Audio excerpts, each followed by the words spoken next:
Hi guys, welcome to the brand new episode of Beekifaiti, and the topic for today's video is Best Crypto Exchange App in India. Cryptocurrency has taken the world by storm. Everyone wants some of it or a piece of it. सबको किसी ना किसी तरीके से crypto currency का part बनना है. जैसे आप डिसाइड करते हो कि आपको कौन सी क्रिप्टो करेंसी खरीदनी है, the next question arises is that आप कौन सी ऐप यूज करो to buy that crypto currency, and this is a very very important question. ये जानना इसलिए भी इतना इंपॉर्टेंट है बिकॉज रीसेंट पास्ट में बहुत सारे स्कैम्स हुए हैं जिसमें बहुत सारे एक्सचेंजेस खुली हैं लेकिन वो बंद हो जाती हैं एंड लोग अपना पैसा रिकवर ही नहीं कर पा रहे हैं. सो अंडर दिस प्रिटेक्स्ट मान लीजिए जाना बहुत ज़रूरी है कि कम से कम एक्सचेंज की वजह से तो हमारे पैसे ना डूबे. In this video we'll compare 5 of the most trusted crypto exchanges: CoinSwitch, WazirX, CoinDCX, ZPay and Binance. हम इन 5 ऐप्स को 4 पैरामीटर्स के अंडर कैटेगराइज करेंगे, कंपेयर करेंगे and we'll narrow down the best app which is suitable for you. Sounds fair? Let's start. सबसे पहले देखते हैं कि ऐप्स आपको चार्ज कितना करती हैं. हम अपनी पूरी डिस्कशन में बिटकॉइन के पर्सपेक्टिव में बात करेंगे. The same can be extended with other crypto currencies as well. पहले बात करते हैं विड्रॉल की, क्योंकि ये सबसे ज़्यादा कॉम्प्लिकेटेड लग रहा है. देखो, आप जब भी कहीं पैसा इन्वेस्ट करते हो ना, सबसे पहले आपके माइंड में आता है कि यार हमारा पैसा निकल भी बहुत आसानी से जाना चाहिए, कोई प्रॉब्लम नहीं होनी चाहिए. डेसिमल में देखने में ये अमाउंट बहुत ज़्यादा नहीं लग रहा है, but when you will actually convert it तो ये अमाउंट इतना छोटा भी नहीं लगेगा.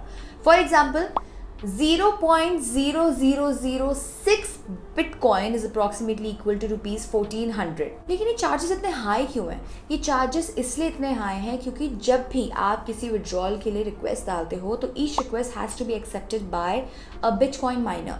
क्योंकि माइनर का बहुत कंप्यूटिंग पावर और टाइम लग रहा है, तो they want to be compensated for the same, which is why the fees is so high. अगर आप चार्जेस की बात करें तो WazirX एंड ZPay सबसे महंगे लग रहे हैं, CoinSwitch सबसे सस्ता, whereas CoinDCX एंड Binance कहीं बीच में स्टैंड करते हैं. अब बात करते हैं इन 5 प्लेटफॉर्म्स की मेकर एंड टेकर चार्जेस के बारे में. पर ये मेकर और टेकर चार्जेस होते क्या है? मैथमेटिकली थोड़े से कॉम्प्लिकेटेड है, लेकिन आप इसको ऐसे समझो. अगर आपने किसी एक्सचेंज का ऑर्डर दिया हुआ, ईदर बाइंग और सेलिंग, और अगर आपकी वो ट्रेड इमीडिएटली एग्जीक्यूट हो जाती है तो उसके टेकर चार्जेस होते हैं. अगर वो इमीडिएटली एक्सक्यूज नहीं होती है तो मेकर फीस चार्ज होती है. Generally taker fees maker fees से ज़्यादा होती है, but not for these 5 exchanges. To simplify, इन सब ने अपनी मेकर और टेकर फीस सेम रखी हुई है. यहाँ साफ दिख रहा है that while CoinSwitch has zero maker and taker fees, they have a lot of hidden charges, which makes it the most expensive out of the lot. अभी तक भी कोई ऐसा प्लेटफॉर्म नहीं है जो बहुत आउटशाइन कर रहा है. So we'll now compare all these platforms on the basis of their apps.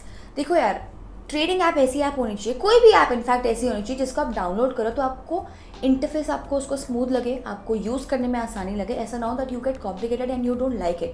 So now let's compare all these platforms on the basis of their apps. अब इससे ना थोड़ा सा कुछ समझ आना शुरू हो रहा है. Binance दुनिया की सबसे बड़ी ऐप दिख रही है with more than 10 million downloads and 4.4 ratings. This is by far the best app in terms of ratings. CoinDCX और WazirX की भी रेटिंग्स डिसेंट है, but if you remember they both are expensive. ZPay is both expensive and has below average rating, तो इसको हम rule out ही कर देते हैं. CoinSwitch कुछ चीज़ों में अच्छा है, कुछ चीज़ों में average. Now let's compare these 5 apps in on the last factor, जिससे हमारी चीज़ें काफ़ी क्रिस्टल क्लियर हो जाएंगी. अब इन सबको एक लास्ट फैक्टर पे और कंपेयर कर लेते हैं to make the things crystal clear. And the last factor would be ease of use. Exchange को यूज करना कितना इजी है. अब इससे चीजें और भी ज्यादा क्लियर हो गई हैं. CoinSwitch is the easiest to understand, relatively low cost. कुछ हिडन चार्जेस हैं इसके, लेकिन अगर आप बहुत ज्यादा हेवीली ट्रेड नहीं करते हैं तो ये चार्जेस इग्नोर किए जा सकते हैं. Binance का इंटरफेस थोड़ा कॉम्प्लिकेटेड है फॉर अ न्यू यूजर. अगर आप इसको थोड़ा यूज करते रहोगे तब जाके आपको समझ आएगा. So I think Binance is more suited for advance users. CoinDCX की भी कहानी कुछ ऐसी ही है, बट इसका जो लाइट वर्जन ऐप आई है which is the CoinDCX Go, that is really easy to understand. WazirX में पैसे डिपॉजिट करने में कभी कभी इशू आता है और ZPay इन 5 एक्सचेंजेस में कहीं भी स्टैंड आउट नहीं करता है. So our recommendation would be something like this. अगर आपको सिर्फ बिटकॉइन और इथेरियम में ट्रेड करना है, then you will get the cheapest price on Binance, followed by ZPay, CoinDCX and WazirX.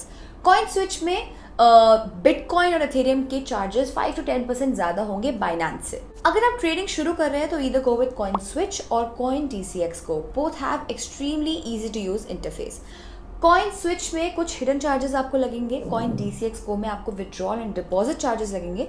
फर्क बस इतना है कि कॉइन DCX Go में आपको जो चार्जेस लगेंगे वो आपको बता के लगेंगे, ना कि हिडन चार्जेस के फॉर्म में। और अगर आप प्रो ट्रेडर हो तो I think Binance is the best app for you. एक एप्लीकेशन से आप जो जो एक्सपेक्ट करते हो आपको इसमें सब मिलता है एंड इसके चार्जेस भी कम है as compared to other exchanges. Comment section में हमें बताइए कि आप कौन से एक्सचेंज आप यूज़ करते हैं फॉर योर ट्रेडिंग, और अगर इस वीडियो ने आपको कुछ हेल्प करी है तो आप कौन सी ऐप पे अब आप स्विच करने वाले हो। और भी किसी टॉपिक पे अगर आप चाहते हैं हम वीडियो बनाए, so let us know in the comment section, we will be happy to do that for you. Till then, be किफायती।